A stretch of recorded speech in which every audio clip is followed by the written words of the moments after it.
Bonjour à tous. Bienvenue à cette conférence sur l'industrie durable au sujet des innovations pour la filière Modélux.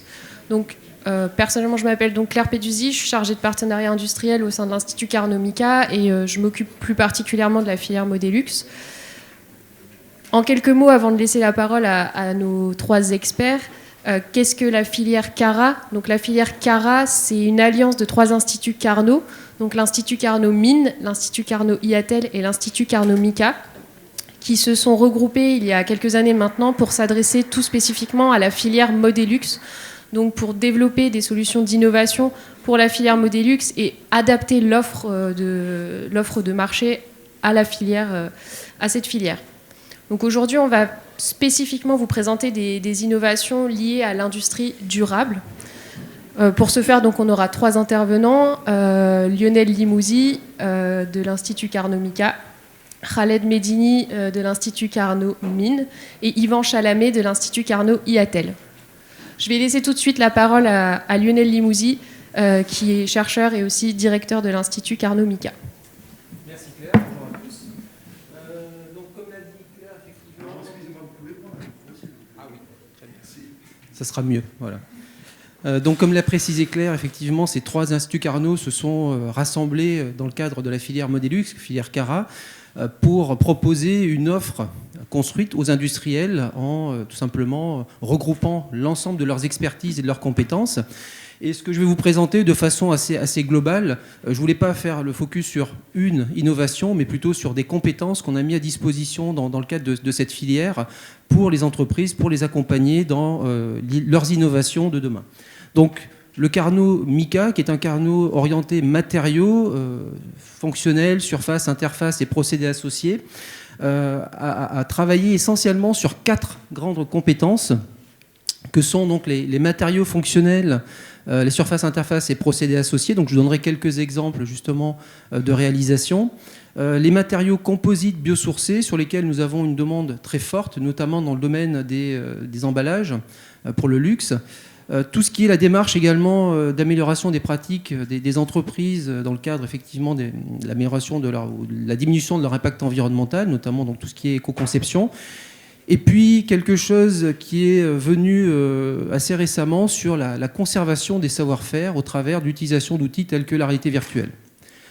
Donc globalement, la R&D que l'on a au sein de l'Institut Carnot-Mika a été fortement orientée sur l'activité liée à la Modélux pour tout simplement répondre à des besoins du marché sur des propriétés de matériaux telles que les propriétés anti-salissure, antimicrobiennes, tout ce qui est également texturation de surface pour répondre à des besoins liés au biomimétisme, notamment avoir des structures ou des textures de surface qui simulent tout simplement une peau de requin ou encore une peau de crocodile. Également, sur tout ce qui concerne le marquage anti-contrefaçon, on a énormément de demandes pour éviter que justement ces marquages soient contrefaits et assurer donc du coup l'intégrité des produits et des marques. On travaille également, on a une activité très forte dans le domaine textile, pour le luxe, avec un de nos partenaires qui est l'Institut français du textile et de l'habillement, qui conçoit et qui intègre des capteurs, alors soit par broderie, soit directement dans les fils ou sur les matériaux qui sont tissés ou tricotés, et qui permet d'avoir à la fois des textiles fonctionnels ou encore des textiles connectés. Et puis on a une demande également plutôt dans le domaine de la cosmétique et de la santé également, sur tout ce qui est libération contrôlée de principes actifs et encapsulation. Alors pour illustrer un petit peu les réalisations que l'on a dans ces différents domaines, dans les 4 domaines que je vous ai présentés, quelques images qui vous montrent ici une activité particulière que l'on a sur la texturation de surface par procédé laser, femto, qui permettent tout simplement d'avoir sur des métaux tels que de l'acier, du laiton ou d'autres, tout simplement des propriétés un peu particulières. Donc vous voyez ici, alors si j'arrive à le montrer, voilà. Ici, c'est tout simplement une texturation de surface qui simule la peau de requin.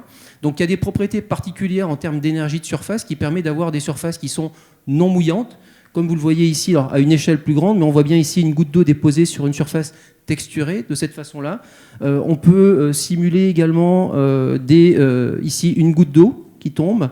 Et puis, cette texturation, elle a une propriété très intéressante sur ces métaux, c'est qu'elle est capable finalement d'orienter la lumière et donc de donner une irisation de surface qui va être fonction de l'orientation de la pièce. Et donc, vous avez une coloration qui apparaît ici, vous le voyez, en fait, sur une pièce qui est en théorie parfaitement réfléchissante. On peut aller jusqu'au noir absolu sur des métaux précieux, ce qui intéresse forcément beaucoup les entreprises dans le domaine de la joaillerie, de la bijouterie. Voilà. On a également la possibilité d'utiliser cette technologie. Vous voyez ici donc ces 3 pièces en bleu, blanc et rouge. Ce sont des pièces de cuir qu'on est capable également de texturer par laser pour avoir un motif, peau de crocodile ou autre, ce qui évite effectivement d'utiliser malheureusement la peau de ces animaux. On a également ici une texturation de surface sur un miroir que vous pourrez voir également sur le stand Cara, avec ces miroirs qui sont texturés en surface pour avoir ici un effet plume, tout simplement, et vous le verrez au toucher, c'est quelque chose de très doux et qui permet effectivement d'avoir des matériaux très nobles qui sont texturés. Autre domaine sur lequel nous sommes extrêmement sollicités depuis quelque temps, c'est les emballages, et notamment les emballages avec une qualité, une finition parfaite, qui regroupe à la fois des matériaux donc, fibreux, naturels, tels que des fibres courtes ou fibres longues, textiles, tels que du lin, de l'ortie ou encore du chanvre, qu'on vient associer avec des biopolymères.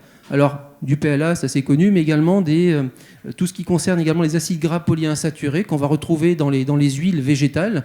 Et en concentrant tout simplement ces acides gras polyinsaturés, on a des matériaux qui vont pouvoir être utilisés pour faire des polymères, qu'on va utiliser tout simplement pour faire des matériaux composites. Alors, vous avez ici quelques exemples.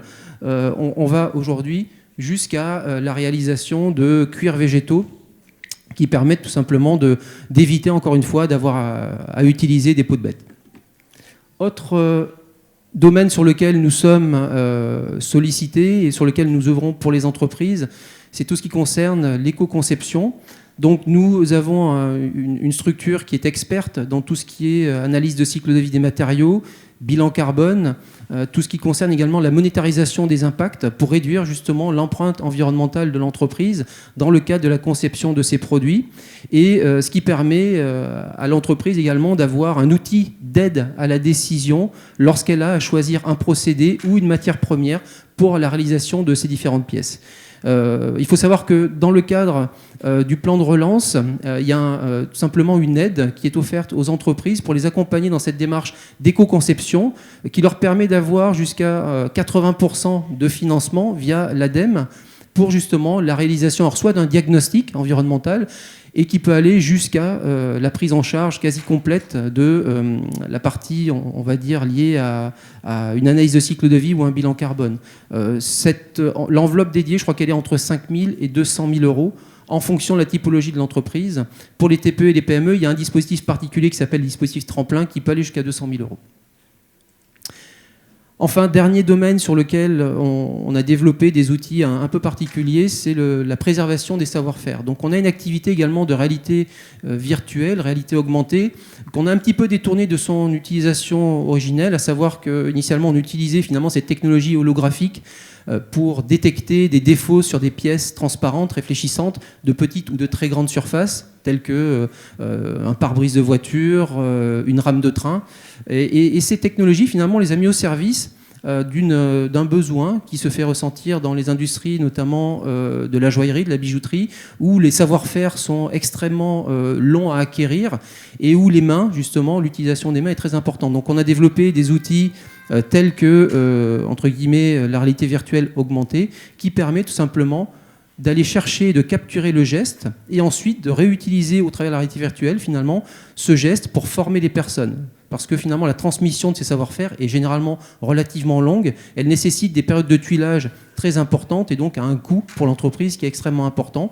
Donc grâce à ces outils, on est capable aujourd'hui de faire de la formation, de l'auto-formation des personnels et de libérer du temps à ceux effectivement qui ont ce savoir-faire et éviter d'avoir à payer 2 personnes sur un poste pendant quelques années.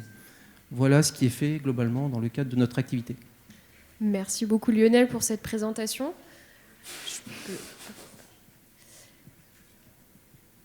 Vous retrouverez ici l'adresse mail de Lionel si vous souhaitez le contacter directement pour avoir plus d'informations. Vous pourrez aussi le retrouver sur le stand de l'Institut Carnot-Mika. Et je vais laisser maintenant la parole à Yvan Chalamet, qui est donc chercheur au sein du laboratoire IMP à Saint-Étienne et qui travaille donc pour l'Institut Carnot-IATEL. Institut Carnot Ingénierie à Lyon. Oui, bonjour. Donc, chercheur au laboratoire Ingénierie des matériaux polymères, et je vais vous présenter en fait le lien que l'on peut avoir en termes de recherche et puis les besoins sociétaux, mais aussi industriels et bien sûr au niveau de la mode et du luxe, au niveau des matériaux, des nouveaux matériaux. Donc nous sommes un laboratoire dans lequel on travaille exclusivement sur les polymères, et on a l'habitude de dire que l'on va de la molécule, donc le monomère, jusqu'à l'objet. Alors on ne fabrique pas d'objet, hein, c'est l'objet à travers sa propriété, donc ça peut être différentes propriétés, propriétés physiques, propriétés physico-chimie, etc. Et puis, entre le monomère et l'objet, il y a une phase en fait, de transformation. On a également une activité sur la transformation de ces matériaux, aux matériaux donc, polymères exclusivement. On est 60 chercheurs, enseignants-chercheurs, 130, 140 doctorants, post-doctorants. Donc, on est 200 personnes sur le laboratoire à travailler en fait sur cette activité de recherche. Et puis on a des thématiques qui sont plus transversales, donc je vais vous présenter un petit peu plus en détail aujourd'hui, qui concernent en fait les polymères pour le développement de matériaux à faible impact environnemental, bien évidemment. Dans ce cadre-là, on a différents axes qui sont les polymères pour une préservation des ressources, c'est-à-dire en fait moins consommer de matériaux. Donc là, on va vers l'allègement, on va aussi vers les matériaux poreux qui peuvent être obtenus par différentes solutions chimiques, mais aussi solutions physiques avec, par exemple, du CO2 ou de l'azote. Et les composites, on travaille également sur des nouveaux matériaux composites, donc toujours thermodurcissables, mais qui permettent en fin de vie d'être recyclés avec des liaisons réversibles, et les composites à matrice en fait, thermoplastique. On est effectivement dans les énergies propres, ça ne concerne pas aujourd'hui, mais on travaille également sur des polymères pour la conversion, pour la distribution et effectivement pour le stockage d'énergie, que ce soit l'hydrogène ou la fabrication en fait, de batteries. Et le dernier point que je vais un peu plus développer, concerne en fait, les polymères pour un environnement préservé. Là, on retrouve en fait le recyclage. Ça, c'est tout ce qui est économie circulaire, où on va recycler soit avec une action chimique, donc réutiliser le monomère issu de dépolymérisation de matériaux en fin de vie, ou mécanique. Et puis, comme ce qui a été présenté auparavant, on a une forte activité sur les polymères issus de bioressources. Alors, pourquoi en fait utiliser ces polymères en remplacement de matériaux pétrosourcés, hein.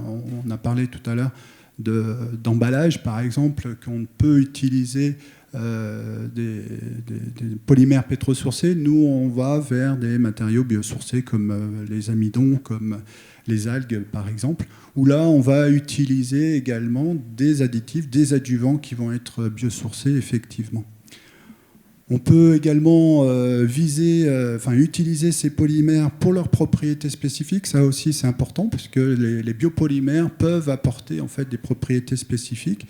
Donc là, on a une start-up qui actuellement sont plus de 70 personnes qui développent des polymères à partir de protéines de lait, pour réaliser des matériaux hydrosolubles. Donc ça, c'est vraiment une propriété spécifique à ce matériau-là.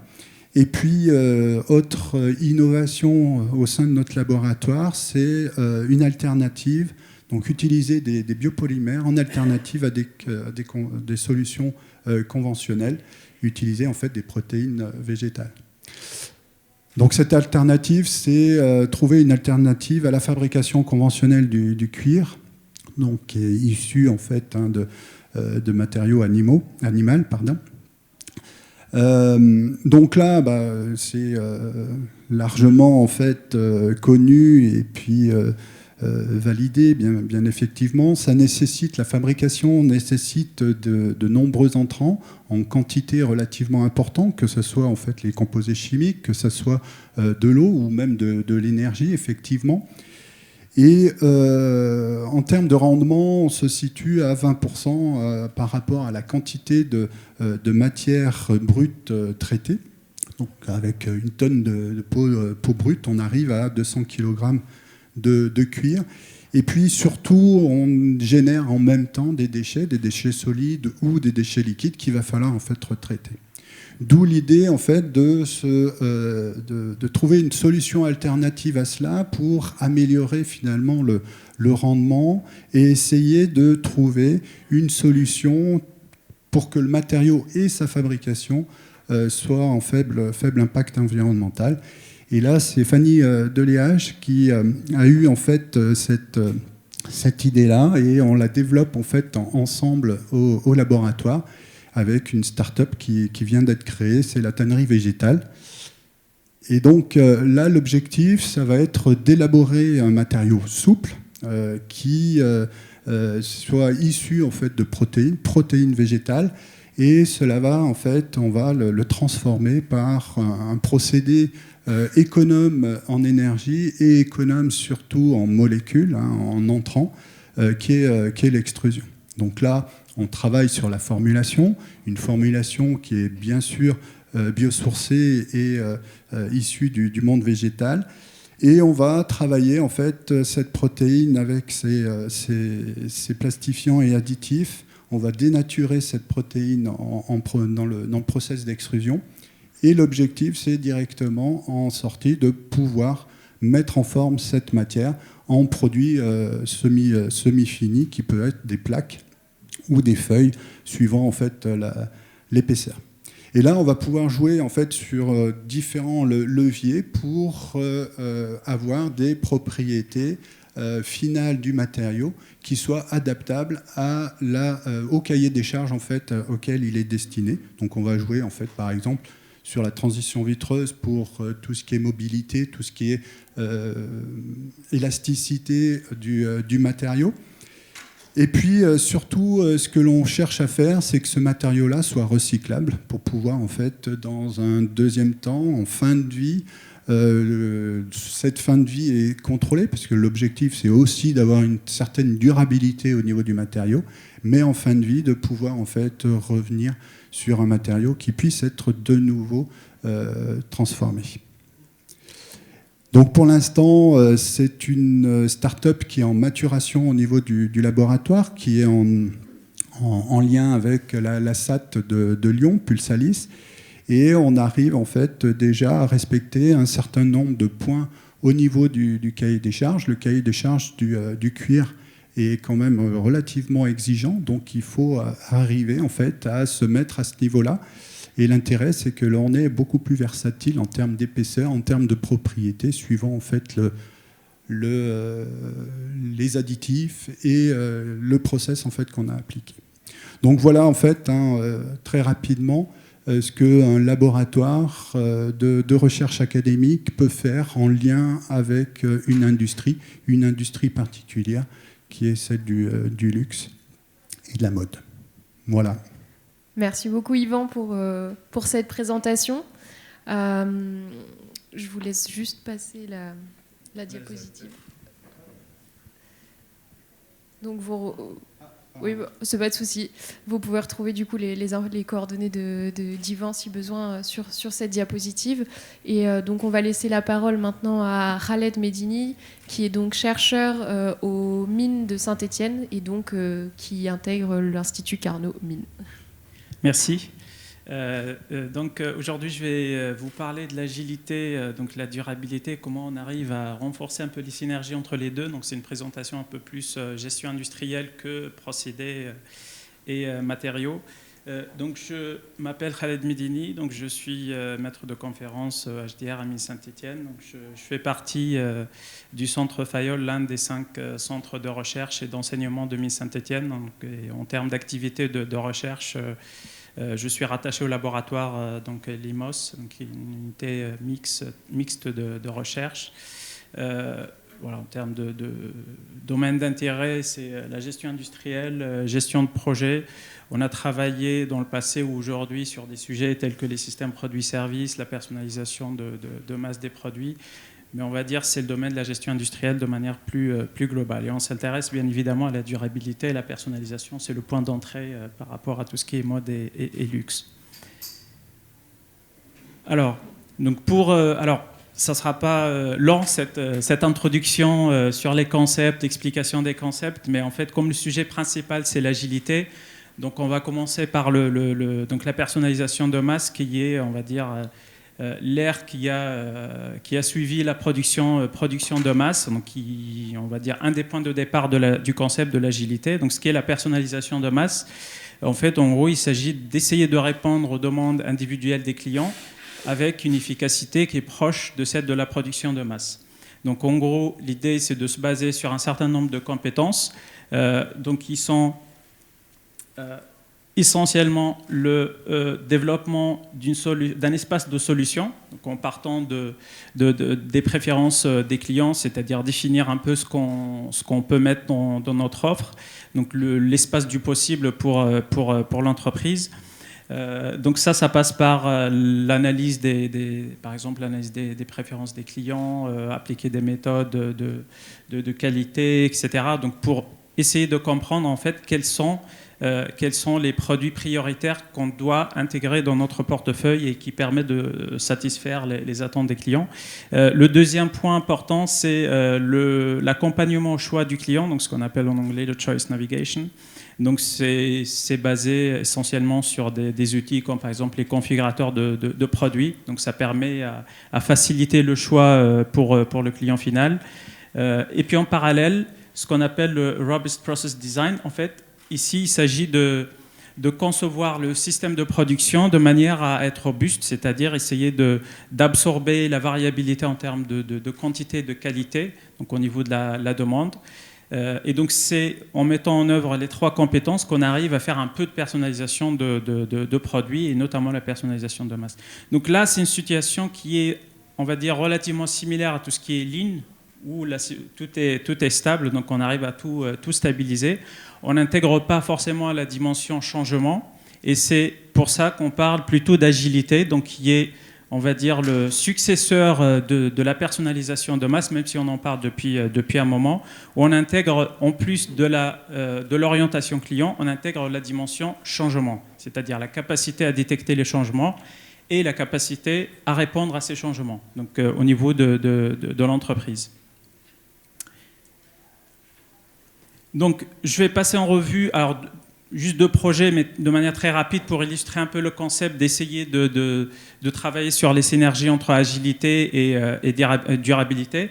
Donc, le premier projet, c'est le projet Sustain. Donc, c'est en collaboration avec l'Université de Virginie occidentale, donc Mines Saint-Étienne, West Virginia University. Donc, l'objectif, c'est d'essayer d'intégrer les critères de durabilité environnementale dans la gestion du portefeuille du produit et de la diversité qu'on offre au client final.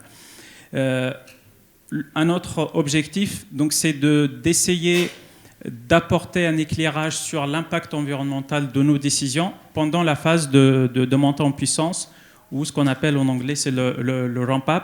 Je vais en parler dans le deuxième projet, donc c'est la phase qui sépare le prototype de la production en série, comment intégrer aussi la dimension environnementale à ce stade-là. Donc c'est illustré ici, avec ce petit schéma, donc le scénario très simple, c'est que, en fait, en gros, un client, il va commander donc son produit, il va utiliser un configurateur, et l'idée, c'est d'intégrer les aspects environnementaux dans ce configurateur, c'est-à-dire au lieu d'avoir un devis où il y a un coût, un délai éventuellement, on intègre aussi des indicateurs environnementaux. Donc ça permet d'avoir une idée sur les orientations des clients et derrière, de gérer le portefeuille des produits et des services en fonction de ces orientations du client. Donc c'est, on va dire, l'originalité de toute l'approche, c'est d'être tiré par, ou d'être customer driven, d'être orienté client. Donc il y a moins de risques pour l'entreprise à s'engager dans ce type de démarche. Un petit exemple qu'on a développé, donc c'est un exemple, juste une preuve de concept, le 3D Benchy modèle. Donc avec cet exemple qu'on a développé, donc la première étape c'est de configurer le produit, c'est-à-dire choisir la qualité qu'on souhaite avoir, choisir le type de matériaux, etc. Et après l'outil en fait il génère des indicateurs donc de CO2, de coût. Donc c'est juste une preuve de concept, mais pour illustrer un peu l'idée. Donc l'idée c'est de pouvoir avoir ce type d'information. Donc les travaux, ils sont bien évidemment en cours. L'objectif, c'est de continuer à développer des modèles d'aide à la décision pour accompagner justement cette démarche et intégrer donc tout ce qui est indicateurs environnementaux dans les configurateurs de produits. Donc il y a un partenariat avec une entreprise de R&D, donc stéphanoise, dans le domaine de la fabrication additive. Et puis c'est ouvert bien évidemment, le projet est toujours là, donc ça va jusqu'à 2022, donc on est ouvert aussi à collaborer dans ce cadre-là. Je ne sais pas combien de temps il me reste pour... Ouais, ok. D'accord, ok. Donc le deuxième projet, c'est là où on s'intéresse au sujet du ramp-up, donc la montée en puissance en production. Donc l'objectif, c'est de renforcer l'agilité, la durabilité, la résilience des entreprises. C'est un projet qui est en partenariat avec l'université, enfin la TUM, Technical University of Munich. Et donc il y a eu une première phase d'amorçage où on a travaillé avec un certain nombre d'industriels, plus sous forme d'enquête qui a été menée pour comprendre un peu ce qui se passe en termes de montée en puissance, en termes d'agilité, suite par exemple à la crise sanitaire. Il y a eu besoin des fois de monter en puissance sur certains produits qu'on ne faisait pas avant, et du coup après il fallait faire la descente, faire le ramp down tout de suite après. Donc essayer de comprendre quelles sont les pratiques, quels sont les leviers à mettre en place dans ce contexte particulier là, de crise, de turbulence.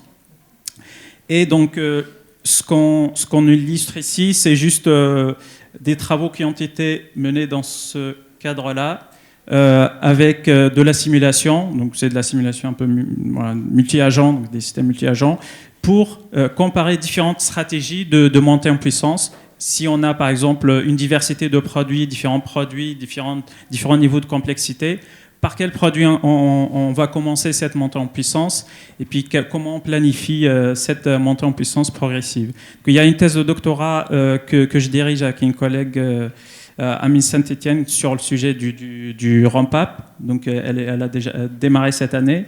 Du coup, on travaille aussi avec une ou deux entreprises.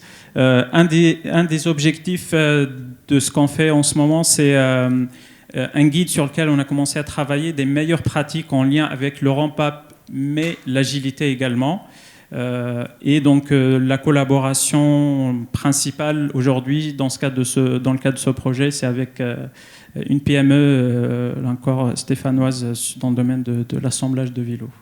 Voilà. Et on est bien évidemment ouvert, là encore. Voilà. Merci de votre attention. Merci beaucoup, Khaled. Avant de vous laisser, il nous reste quelques minutes, donc si vous avez quelques questions, nos experts seront ravis d'y répondre. Je profite juste de vous laisser quelques secondes pour y réfléchir, pour vous signaler qu'on a une présentation Cara à l'entrée du salon. Donc n'hésitez pas à passer, où on présente des matériaux qui ont des innovations durables dans le domaine des matériaux, et que vous pouvez aussi donc retrouver les instituts Carnot Mines, IATEL et MICA sur le salon. Donc n'hésitez pas à venir nous voir directement sur nos stands si vous n'avez pas le temps de poser vos questions ici.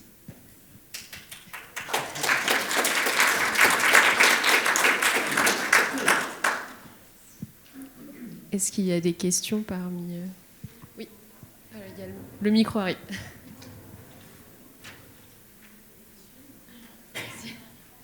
Bonjour, merci pour vos présentations. Petite question à Monsieur Limousin. Au niveau des aspects texturés que vous avez présentés, Oui. Tous ces aspects-là, vous êtes en capacité de les appliquer sur des cuirs végétaux? Alors aujourd'hui, on a testé uniquement la texturation de surface sur des cuirs, des vrais cuirs, en fait, des cuirs naturels. On ne l'a pas testé sur les cuirs végétaux.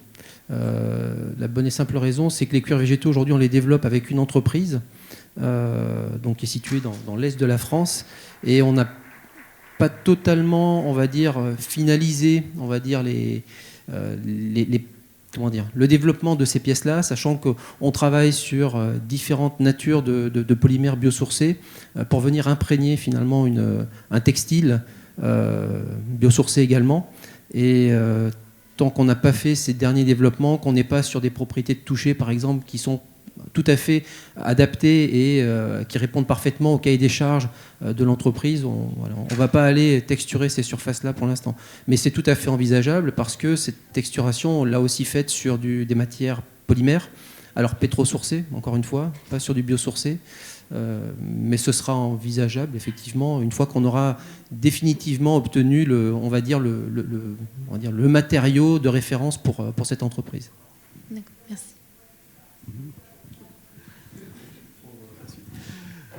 Bonjour, c'est une question pour Yves Chalamet. Est-ce que vous avez réfléchi à la question de la disponibilité des protéines végétales dans un monde où les protéines animales vont diminuer pour la partie consommation food et les protéines végétales vont devoir augmenter pour compenser cette transition de protéines animales vers les végétales? Oui, pour l'instant, en fait, c'est des protéines qui peuvent rentrer en fait dans l'alimentation. C'est des sous-produits en fait voilà. L'objectif, c'est d'aller vers des protéines qui sont pas forcément, qui rentrent pas forcément dans ce circuit alimentaire. Ok. Et j'ai une question pour Khaled sur la partie éco-conception. Dans les indicateurs d'impact, alors on parle toujours du carbone parce que c'est très à la mode, parce que c'est très visible et c'est très facile à compter, mais en réalité, les grands enjeux sont liés aux limites planétaires et qui sont d'abord la biodiversité, qui sont ensuite les problématiques des ressources non renouvelables. En particulier, on va manquer de métaux avant de manquer de pétrole. En tout cas certains types de métaux. Est-ce que vous intégrez en fait toutes ces dimensions-là, même la quantité d'eau, etc. Tous ces indicateurs-là sont accessibles ou pas? Oui, tout à fait. Donc c'est une très bonne question. Justement, donc là, au niveau de cette preuve de concept, l'idée c'était de partir du CO, sur le CO2 le plus simple. Mais en perspective, en fait, l'idée c'est de pouvoir enrichir ça, c'est-à-dire aborder d'autres indicateurs. Mais la difficulté, c'est qu'il faut qu'on arrive à intégrer ça et que ça soit compréhensible pour le client et qu'il puisse impacter sa décision dans le choix des produits. Donc on sait qu'il y a par exemple beaucoup d'indicateurs qui sont très intéressants qu'on peut calculer derrière. Donc, on travaille avec d'autres collègues qui sont spécialistes de tout ce qui est sciences environnementales, Madame Laforêt, Madame Gondron, vous connaissez peut-être. Et donc l'idée c'est d'enrichir le configurateur, mais en travaillant aussi sur la simplification de ces indicateurs qui soient plutôt qualitatifs que quantitatifs. Alors, je ne sais pas si vous savez, mais au niveau européen, il y a une norme qui est en train d'être mise en route qui s'appelle le PEF, le Product Environmental Footprint, qui décrit un peu tout ça. Donc ça existe déjà en fait. Tout à fait. Alors c'est justement le travail à faire, c'est de partir de ces références, de ces standards vers un configurateur où un client va juste commander un produit au lieu d'avoir un indicateur, par exemple économique sur le prix ou le coût.